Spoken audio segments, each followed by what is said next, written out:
Bangla in Imphal West will remain closed beginning yesterday till March 31st next as a precautionary measures against coronavirus. This was informed in a press release from the office of Kangla Board the previous day.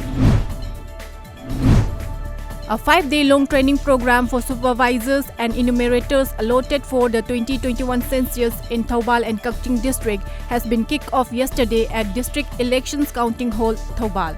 Altogether, 23 individuals are taking part in the program that will counting till 21st of this month.